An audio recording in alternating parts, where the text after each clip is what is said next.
Those of us who study stories, we're always really pleased to get together with so many storytellers who we can learn from each other. So I'd like to welcome everyone to the conference. And our first panel is entitled, "We Are All One in Story: The Transmutation of Experience into Memory through Informal Narrative." And we'll begin our discussion immediately after my brief opening remarks. Now, like many of you, I expect, I grew up in a storytelling family, so I'd always been keenly interested in my own storytelling antecedents. And certainly listening to my parents, my aunts and uncles, my cousins tell stories about, well, their parents, aunts and uncles and cousins, suggested that this had been going on for some time. But is this how direct experience is transformed into memory? For example, many of us live in large cities now, so we don't have, well, direct experience with, well, let's say, the great narrative drives of the last century. However, my great-great-grandfather on my family's side ran the Circle H Ranch, and he told his son, who, well, later, of course, then told his son, who, frankly, during the commercials of Bonanza, told me how on those drives, my great-great-grandfather looked out across the plains and those burnt umber shades of late summer to see the dust.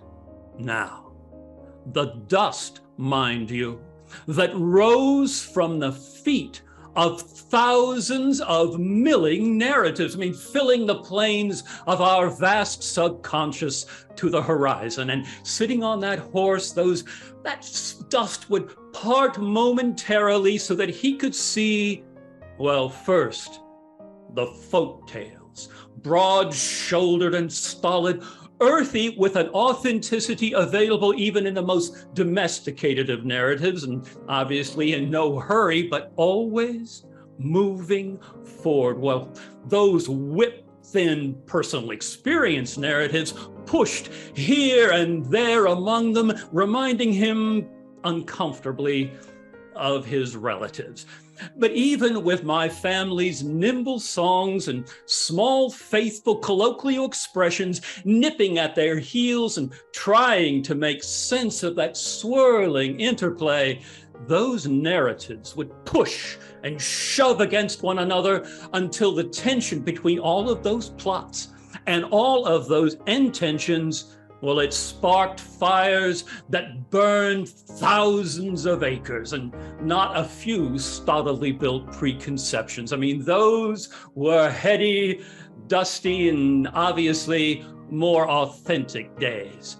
But without those family stories, I never would have known that we raised folk tales. Much less what they were like in their natural habitat. But if this was happening within my own family, how was it that it seemed to be happening in so many other families as well? So we needed to ask ourselves, was there perhaps a more universal well from which we all draw that sense of community, that sense of oneness that stories create? Well, we turned away temporarily from the social sciences and began to look at hard science, particularly the recent brain function research that suggests that we are, in fact, evolutionarily hardwired to think in narrative. But how did that happen? Well, we're fortunate to have recent archaeological evidence about our ancient ancestors. And this suggests that the primeval seas of Earth were once ruled by giant water-breathing Narravors. These leviathans, muscled and spangled, coursed through those early, thick, life-filled seas, feeding on that primeval gazpacho of which we were all a part. As well as upon the spindly, carapaced forms of early sitcom pilots that would scuttle across the floors of those once silent seas to the sound of distant, single-celled canned laughter. I mean, tiny, annoying, and insincere. But while our ancestors are Narravors, for want of a more scientific term, these Narravors turned through those early, thick, life-filled seas until finally, rising to the surface to bellow under a new sun, murmur under a growing moon. You know, when I was your age, prompting researchers to suggest that we may, in fact, have been telling similar stories for eons. And certainly at that point in our development, we must have all breathed the same stories. Of course, sometimes those are kind of hard to swallow. And even as a scientist, I find myself wondering, why did evolution take so long? Well, this study illuminates that, because it's only been recently, in the last 65 million years or so, and through a quirk of de-evolution, that those primitive sitcom pilots gained the public shore first, quickly growing, as we all remember, into giant, scuttling, razor-clawed monsters slicing up anything sensible in their path.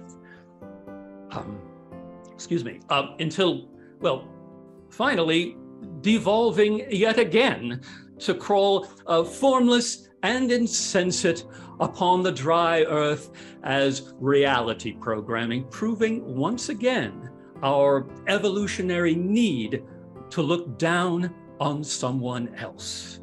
But this panel in recent years has seen that the seas have begun to move again, seeking, we believe, to recapture that once shared sense of community, because there are forms moving beneath the surface. I mean, muscled, yet delicate, dark, yet shining, until at last rising up in all of their ferocious and primitive glory, lifting us up on their own narratively scaled-backed, eyeing the distant electrical towers and far skyscrapers on the bay, and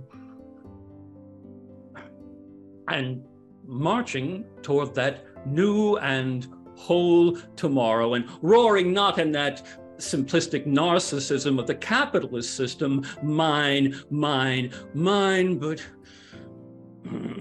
breathing deep as Gaia's very core, and with a zen-like exhalation of ours. You see, trying to take back our shared home, ours, and thinking, I just hate the way those sitcom pilots stick in your teeth.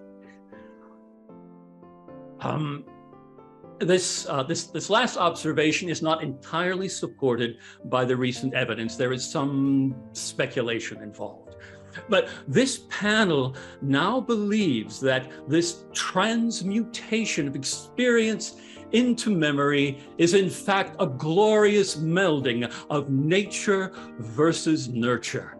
And for that matter, all of those stories that we share with each other every day that join us, well, mind to mind and heart to heart, beneath those stories are giant proto-mammals that truly care about us, despite their admittedly negative effect on the electrical grid.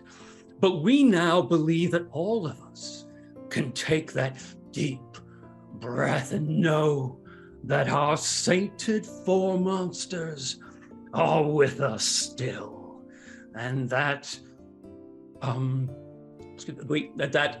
fact we all do breathe the same stories. Thank you for your attention. The Q&A will begin after this short break.